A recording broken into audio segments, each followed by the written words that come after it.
Hi guys, ఈరోజు astronumerology సిరీస్లో 9 Born people యొక్క గుణగణాల గురించి డిస్కస్ చేద్దాం. ఏ నెలలోనైనా 9, 18, 27 ఈ డేట్స్లో పుట్టినవారు మనం 9 బోర్న్ పీపుల్ కింద కన్సిడర్ చేస్తాం. వాళ్ళ బర్త్ నెంబర్ 9 అయినా డెస్టినీ నెంబర్ 9 అయినా కదా వాళ్ళ యొక్క క్యారెక్టరిస్టిక్స్ అనేవి మనకి మ్యాచ్ అవుతూ ఉంటాయి. సో డెస్టినీ నెంబర్ క్యాలిక్యులేషన్ అనేది ఎలా చేస్తారు? వాళ్ళ పుట్టిన టోటల్ డేట్ ఆఫ్ బర్త్ని యాడ్ చేసుకుంటే వచ్చే నెంబర్ని సింగిల్ ఫిగర్ వరకు యాడ్ చేసుకున్నప్పుడు 9 వచ్చిందనుకోండి, దాన్ని ఏమంటాం మనం? డెస్టినీ నెంబర్ అంటాం. ఒకరి యొక్క బర్త్ నెంబర్ 9 అయినా డెస్టినీ నెంబర్ 9 అయినా మనకేమవుతుంది? 9 క్యారెక్టరిస్టిక్స్ అనేవి ఉంటాయి వాళ్ళకి. సో ఈ 9 సిరీస్లో పుట్టిన వాళ్ళు వాళ్ళ బర్త్ నెంబర్కి, డెస్టినీ నెంబర్కి, నేమ్ నెంబర్కి కంపాటబుల్గా ఉన్నప్పుడు వాళ్ళు 9 యొక్క పాజిటివ్ రిజల్ట్స్ని పొందుతారు. సో 9 అనేది మనకి ఏ ప్లానెట్ని రిప్రజెంట్ చేస్తుంది? 9 అనేది చూడగల కుజగ్రహం, అంటే మార్స్ ప్లానెట్ని రిప్రజెంట్ చేస్తుంది. సో వాళ్ళ పుట్టిన టైంలో మనం బర్త్ చార్ట్ తీసినప్పుడు ఆ బర్త్ చార్ట్లో కనుక 9 అంటే మార్స్ యొక్క ప్లేస్ ఏ ప్లేస్లో ఉంది అనే దాని మీద, ఏ ప్లానెట్స్తో ఉంది అనే దాని మీద మనకి ఏమవుతుందంటే ఈ కుజుడి యొక్క స్ట్రెంగ్త్ అనేది డిపెండ్ అయి ఉంటుంది.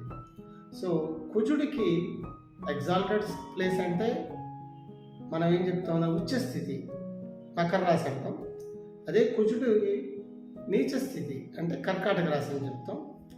కుజుడి యొక్క ఓన్ హౌసెస్ అనేటప్పటికల్లా మేషరాశి, వృశ్చిక రాశి. సో ఈ ఉచ్చ స్థితిలో ఉన్న ఓన్ హౌసెస్ అయిన మేషరాశి, వృశ్చిక రాశిలో ఉన్న కుజుడి యొక్క స్ట్రెంగ్త్ అనేది బాగుంటుంది. అదేంటంటే అక్కడ మళ్ళీ పక్కన ప్లేస్మెంట్ కనుక నెగిటివ్ ప్లానెట్స్ తోటి ఉంటే మనకి మళ్ళీ స్ట్రెంగ్త్ మారుతుంది. సో కుజుడు యొక్క స్ట్రెంగ్త్ మీద డిపెండ్ అయ్యి వాళ్ళ యొక్క పాజిటివ్ రిజల్ట్స్ అనేవి ఆధారపడి ఉంటాయి. సో మెయిన్ 9 సిరీస్ పీపుల్ వాళ్ళు ఏ డేట్లో అయినా సరే 9, 18, 27 ఈ డేట్స్లో ఏ డేట్లో పుట్టినా వాళ్ళకి మెయిన్ ఏముంటుందంటే వాళ్ళ మెయిన్ క్యారెక్టరిస్టిక్ చెప్పాలనుకోండి, వాళ్ళు చూడ బోర్న్ ఫైటర్స్ అనమాట. వీళ్ళు ఏంటంటే పోరాట యోధుల కింద చెప్పచ్చు. యుద్ధం వీళ్ళకి డేరింగ్ అనేది చాలా ఎక్కువగా ఉంటుంది వీళ్ళది. తర్వాత చెప్పాలంటే వీళ్ళు వచ్చేటప్పటికల్లా రూల్స్ వచ్చినప్పుడు ఒక నియమాన్ని ఏదైనా పెట్టుకున్నారంటే నియమాన్ని రూల్స్ అవాయిడర్స్ వీళ్ళు. అంటే నియమాన్ని వీళ్ళు పెట్టిన రూల్స్ని పాటిస్తారు. ఏదైనా ఒకటి పెట్టారు, ఒక మాట అన్నారంటే ఆ మాట మీద నిలబడడానికి వీళ్ళు ఎప్పుడు చేస్తారు అది. సో ఇంకా వీళ్ళ గురించి చెప్పాలంటే వీళ్ళు చాలా హ్యుమానిటేరియన్స్, అంటే కరుణామయులుగా చెప్పచ్చు మన వాళ్ళ. వీళ్ళకి వచ్చినప్పటికల్లా వీళ్ళకి జాలి, దయ అనేవి కదా చాలా ఎక్కువగా ఉంటాయి. ఇంకా వీళ్ళకి క్యారెక్టరిస్టిక్స్ చెప్పాలనుకోండి, మనం వీళ్ళు వచ్చినప్పటికల్లా హానెస్టీ కదా చాలా ఎక్కువగా ఉంటుంది వీళ్ళకి. సో వీళ్ళకి మెయిన్ నెగిటివ్ పాయింట్ కింద చెప్పాలంటే మెయిన్ వీళ్ళకి కోపం అనేది ఏంటంటే చాలా ఎక్కువగా ఉంటుంది, చాలా అగ్రెసివ్నెస్.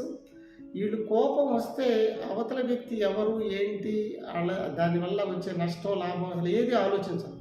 వాళ్ళకి పడనిది, వాళ్ళకి కోపం తెప్పించే పని ఏదైనా చేసినప్పుడు వాళ్ళని కంట్రోల్ చేయడం అనేది ఎవరి వల్ల కాదు.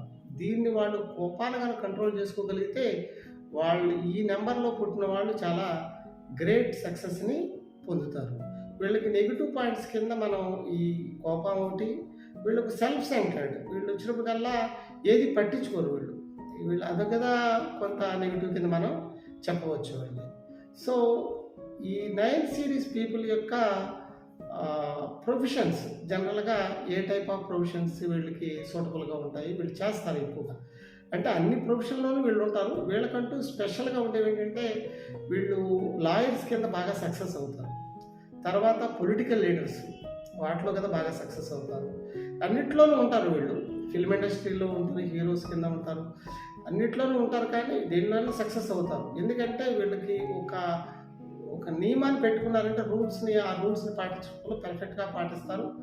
వీళ్ళు ఈ 9 అనేది ఏంటంటే సక్సెస్ కింద చెప్తాం. ఎందుకని అంటే 9 నెంబర్‌ని అందరూ సక్సెస్ కింద ఎక్కువ చెప్తారంటే, ఈ 9కి ఒక యూనిక్ క్యారెక్టర్ ఉంటుంది. ఈ 9 నెంబర్‌ని దేనితో మల్టిప్లై చేసినా మీకు వచ్చే టోటల్ తీసుకుంటే మళ్ళీ 9 వస్తుంది. సో, ఆ విధంగా ఏంటంటే నెంబర్ సీరీస్‌లో కదా ఈ 9 అనేది కంప్లీషన్ అవుతుంది. టోటల్ నెంబర్స్ అనేవి కదా! సో, అందువల్ల ఏంటంటే ఈ 9 పీపుల్ ఏ ప్రొఫెషన్ అయినా వీళ్ళు సక్సెస్ అవుతారు. కానీ వీళ్ళు కంట్రోల్ చేసుకోవాల్సిందల్లా వీళ్ళ యొక్క కోపాన్ని కనుక కంట్రోల్ చేసుకుంటే వీళ్ళు సక్సెస్‌ని ఈజీగా పొందుతారు. వీళ్ళకి ఎక్కువగా ఎనిమీస్ కదా ఎక్కువగా ఉంటారు వీళ్ళు. మెయిన్ ఏంటంటే వీళ్ళు ప్రతీదీ స్ట్రెయిట్ ఫార్వర్డ్‌గా చెప్పడం ప్లస్ కోపంగా ఉండడం వల్ల వీళ్ళకి ఎనిమీస్ కదా చాలా ఎక్కువగా ఉండడానికి ఛాన్సెస్ ఉన్నాయి. సో, వీళ్ళు సోషల్ వర్కర్స్ కింద కానీ లేదా ఇంకా చెప్పాలంటే టీచర్స్ కానీ, డాక్టర్స్ కానీ వీటన్నిటిలోనూ కదా సక్సెస్‌ని పొందుతారు. వీళ్ళ యొక్క మనకి సూటబుల్ కలర్స్ ఏంటి? వీళ్ళకి అంటే ఈ 9 సిరీస్‌లో పుట్టిన వాళ్ళకి సూటబుల్ కలర్స్ అంటే మనం రెడ్ కలర్‌ని చెప్పవచ్చు. తర్వాత వీళ్ళకి సూటబుల్‌గా ఉండే జెమ్ స్టోన్ ఇది.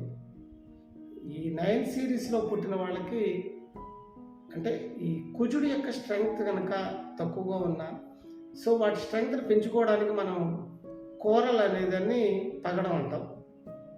సో, అది బాగా యూజ్ అవుతుంది. తర్వాత ఏంటంటే ఈ సిరీస్‌లో పుట్టిన వాళ్ళు అంటే 9 సిరీస్ పుట్టిన వారికి ఏ డేట్స్ అనేవి ఫేవరబుల్‌గా ఉంటాయి. అంటే మనకి ఈ సిరీస్‌లో పుట్టిన వాళ్ళకి 9, 18, 27 ఈ నెంబర్స్‌ని ఫేవరబుల్ డేట్స్ కింద వీళ్ళు యూజ్ చేసుకోవచ్చు. సక్సెస్‌ని ఈజీగా పొందుతారు వీళ్ళు. ఈ 9 సిరీస్ పీపుల్ యొక్క హెల్త్ జనరల్‌గా ఏ టైప్ ఆఫ్ రిలేటెడ్ ప్రాబ్లమ్స్ రావడానికి అంటే ఈ 9 అనేది మన కుజగ్రహాన్ని చూపిస్తుంది. తర్వాత కుజుడు మార్స్ వచ్చినప్పటికల్లా జనరల్‌గా ఈ అగ్రెసివ్ ప్లానెట్ అవ్వడం వల్ల కదా జనరల్‌గా బ్లడ్ రిలేటెడ్ అంటే బ్లడ్ ప్రెషర్స్ తర్వాత హార్ట్ రిలేటెడ్ రావడానికి ఛాన్సెస్ అనేవి ఎక్కువగా ఉంటాయి.